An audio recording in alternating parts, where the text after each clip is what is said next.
दोस्तों, कपड़ों की बात चली है तो मेरे ख्याल में आजकल इंसानों के दिल और कपड़े दोनों छोटे होते जा रहे हैं। देखिए, कपड़े आदमी की पहचान होते हैं। अब आदमी की पहचान ही खत्म हो रही है, कपड़े तो खुद ब खुद खत्म हो जाएंगे ना। आप किसी फौजी को कैसे पहचानोगे? उसकी हरे रंग की वर्दी से। और अगर वर्दी का रंग खाकी है तो समझो पुलिस हाजिर है। और स्कूल के बच्चे अपनी वर्दी से पहचाने जाते हैं कि कौन से स्कूल के बच्चे हैं। और अगर कोई धोती के साथ खादी का कुर्ता और टोपी के साथ है तो समझो नेताजी हैं। और अगर बिल्कुल फटे हाल कपड़े हैं, मुंह पर टेंशने हैं, तो समझो हमारे देश का आम नागरिक है। और अगर कोई कोट पैंट टाई के साथ है तो आप समझ जाओगे कि कोई पढ़ा लिखा इंसान है। कोट पैंट और टाई लेकिन आप सोचोगे कि ये बात मैंने सच नहीं बोली, क्योंकि हर कोट पैंट टाई वाला पढ़ा लिखा नहीं होता, क्योंकि मैंने भी पहन रखी है। लेकिन दोस्तों, आपने कभी सोचा है कि इन कपड़ों के भी दिल होता है, इन कपड़ों के भी जज्बात हैं, और कपड़े अपने जज्बातों को कैसे डिस्कस करते हैं मैं बताता हूँ। देखिए, गांव के कपड़े जो है वो छोटी सी दुकान में रहते हैं, एक ही अलमारी में ठूस दिए जाते हैं और बाहर निकाल के दुकानदार ऐसे फेंकता है उसको कस्टमर के सामने, ये लीजिए।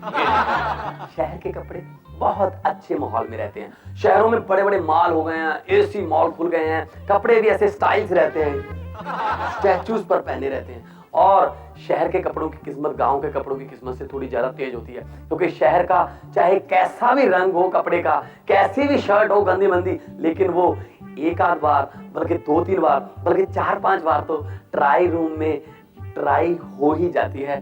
चलो, शहर में क्योंकि अच्छी अच्छी सुंदर सुंदर लड़कियां कपड़ों को देखने के लिए आती हैं और प्यार से चेक करते हैं, ओ क्यूट।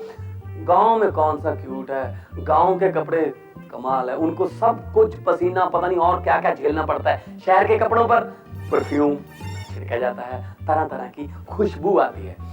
जो शहर के कपड़े हैं उनको प्रेस करने के लिए आजकल बहुत छोटी छोटी प्यारी प्यारी मुलायम मुलायम प्रेसेस आ गई, ऐसे ऐसे या कई बार तो हैंगर पर टांग कर भी प्रेस किया जाता है ना। गांव में इतनी बड़ी बड़ी लोहे की कोयले की प्रेसेस, उनमें कोयला डाल के उनको गर्म करके एक बार कपड़े के ऊपर रख के खुद चाय पीने चले जाते हैं।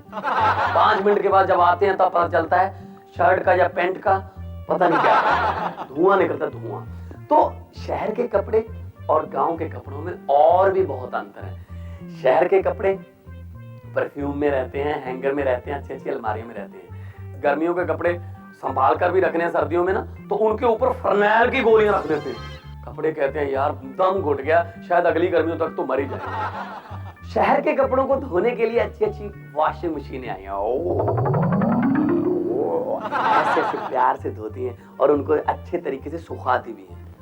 और गांव के कपड़े को औरतें धोती हैं, हस्बैंड के अपने पति के कपड़ों को गांव वाली ये थापा, जितना गुस्सा हस्बैंड पर होता है सब कपड़ों पर निकलता है। किसी का बटन टूट गया, किसी का कुछ हो गया, ये थापा। लेकिन एक बात मैं कहना चाहता हूं दोस्तों कि ये कपड़े हमारी इज्जत हैं, इसीलिए इनकी इज्जत करें, क्योंकि हम वेस्टर्न ड्रेसेस की तरफ जा रहे हैं। अपने देश के कपड़े भी शोरूम में, दुकानों में आपकी वेट कर रहे हैं, उनके जज्बातों की भी थोड़ी कदर